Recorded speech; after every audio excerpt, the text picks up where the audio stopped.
More and more we realize that we and many people around us are affected by mental health challenges. From COVID making it more prevalent than ever to the many challenges we face along the way, so many people are affected by the stress, anxiety, and many other things around us. Maybe first and foremost, the young people in our lives, students and children. And so we're here today seeking some help and some advice, not only for those of us who face and have challenges, but to show up well for the people in our lives who are facing those same challenges. So we're here today with Jennifer Antonucci, who is the director of Renewing Life Center here in town, who's been providing, the organization and Jennifer in particular, been helping with mental health in our community for a long time, doing tremendous work.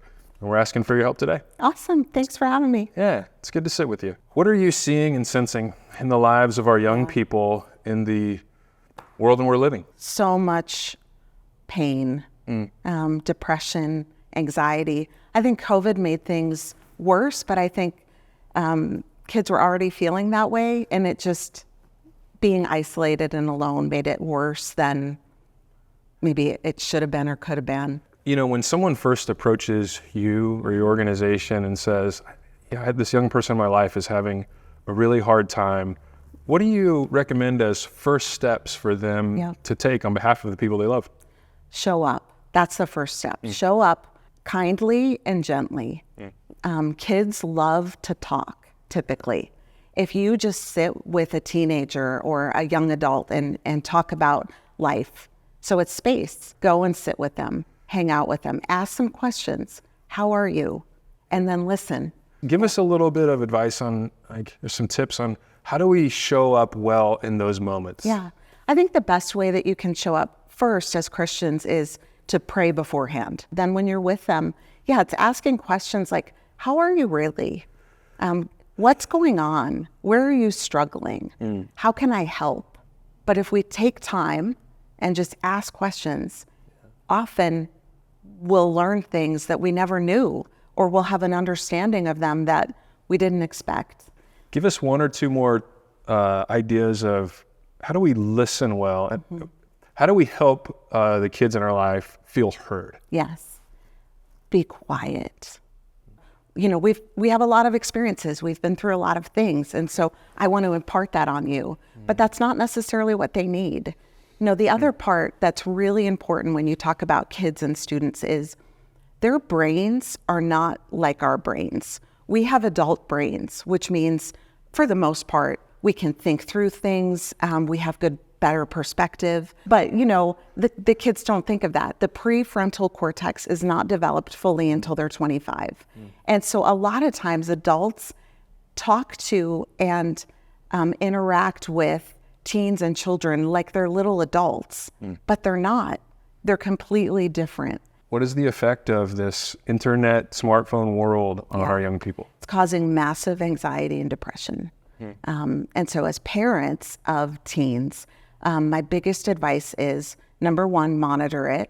And number two, set boundaries around it, because it can become everything to them. It matters more what the people in your life who love you think of you than some random person in another state. But it feels like it means more, but it doesn't. When we notice that something doesn't feel right, how do we know it's time to reach for help beyond us? Yeah, it's like counseling or something like it. For most teens and kids, for kids specifically, so think elementary age, they're going to, it's typically going to show up behaviorally. So more crying, more temper tantrums, like something's off. With middle schoolers, they're going to isolate more. And into early high school, that's when the isolation will happen. You're like, okay, something's not right here. For high schoolers, depending on how mature the high schooler is, it'll be more, again, the isolation, but with attitude. Talk to us about the effects of trauma in the life of a child. We hear a lot about trauma. I don't know that we all mean the same thing all the time, but help us into that world in the life of young people.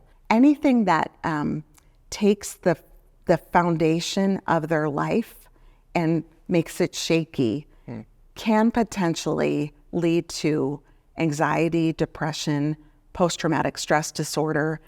Part of it depends on the child and on their resiliency and what they've been through. our kids are hurting. And it doesn't have to be that they were in a major car accident or they were a victim of human trafficking. It could be, are you neglecting your kid? Do you ignore them? Are you screaming at your kids? What are you doing? And then how are they reacting? So yeah, it's a really important issue.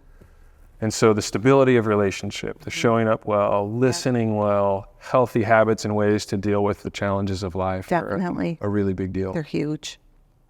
Jennifer, I just want to say thanks. You're so for welcome. leaning in and helping us For have sure. a few better tools to help our kids. Great. Thanks for having me.